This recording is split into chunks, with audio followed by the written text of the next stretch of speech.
Pessoal, quero deixar uma reflexão para agora à noite de um paciente que eu tive semana passada, na verdade, e hoje aconteceu alguma coisa muito semelhante e eu acho que é importante a gente refletir sobre isso, né? Eu tenho um menino, que é um menino grande já, um menino de 8 para 9 anos, ele está no terceiro ano do ensino fundamental, é uma criança com autismo nível 1, com inteligência preservada, e esse menino ele tem um rendimento pedagógico bom, acima da média, na verdade, na média acima da média.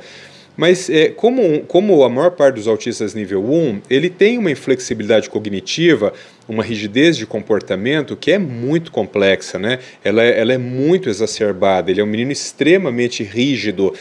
E a rigidez de comportamento no autismo nível 1, muitas vezes, ela é ela não é reconhecida pela sociedade. No caso que eu vou contar aqui para vocês, ela não é reconhecida, ela não foi reconhecida particularmente pelos professores desse menino, e isso traz uma enorme dificuldade, né? Por quê? Porque o sujeito que ele é rígido, aquela rigidez, ela é um tanto quanto irracional, no sentido de que uma outra pessoa olhando, ela fala assim, mas espera, por que é que você se comporta assim? Por que você não faz daquele outro jeito como todo mundo faz? Não faz daquele outro jeito como todo mundo faz, porque ele tem uma característica, uma sintomatologia autística que se chama rigidez de comportamento, inflexibilidade cognitiva. Por isso que ele não se comporta. Se ele pudesse optar, ele não seria autista. Ele ficava optando por comportamentos neurotípicos e a vida dele seria muito mais simples, né?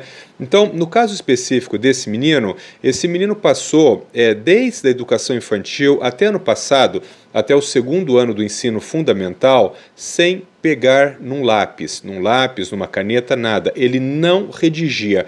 Quem tiver filho autista aqui vai dizer isso. Tem muitas crianças autistas que elas sabem ler, elas sabem escrever, mas a pinça trípode, quando chega na hora de escrever, a criança por algum motivo se recusa a fazer isso. Muitas vezes esse motivo ele é racional, nós não entendemos o porquê, mas a criança não copia, ela não faz um ditado, nada. Ela poderia, tecnicamente ela sabe, mas ela não faz. E foi a história desse menino, né? Então ele passou ali o nível 4 da educação infantil, o nível 5, o primeiro do fundamental, o segundo fundamental, sem pegar em lápis, sem pegar em caneta.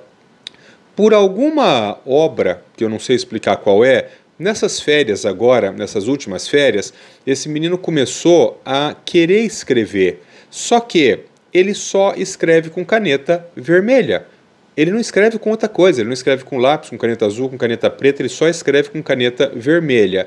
Ele começou a fazer as provas escrevendo com a caneta vermelha. Olha que bênção, olha que salto que a gente deu. Um menino que tinha até agora 4 anos e pouco, nunca tinha pegado numa caneta, num lápis, num giz de cera, começa a fazer prova com caneta vermelha.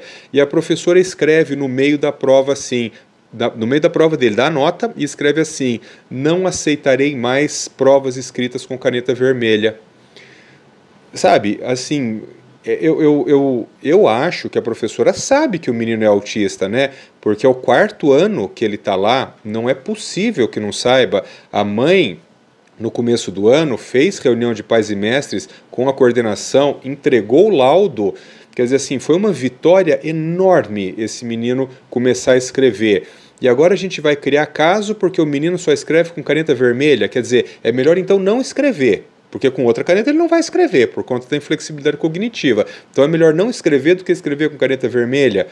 É esse tipo de comportamento, pessoal, que a gente precisaria que as pessoas, né, as pessoas que lidam com educação, mesmo as pessoas que lidam com saúde, entendessem um pouco mais da sintomatologia do autismo, né?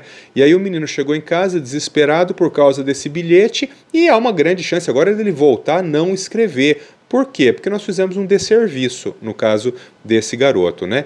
Então, quero deixar aqui essa reflexão a vocês. E olha lá, hein? Não é falar mal de escola, não. O problema não é a escola no Brasil. O problema são as pessoas. Assim como o problema não é a medicina no Brasil. O problema são alguns médicos. O problema não é a análise do comportamento no Brasil. O problema são alguns psicólogos, alguns que se intitulam analistas do comportamento sem o serem. Então, o problema não é a área, o problema não é a especialidade, o problema não é a saúde, o problema não é a escola. O problema são alguns indivíduos pontualmente que fazem esse tipo de desserviço, né? Então, reflitam sobre isso e, de novo, a gente tem que agir na divulgação do conhecimento científico. É a divulgação do conhecimento científico que vai evitar esse tipo de equívoco.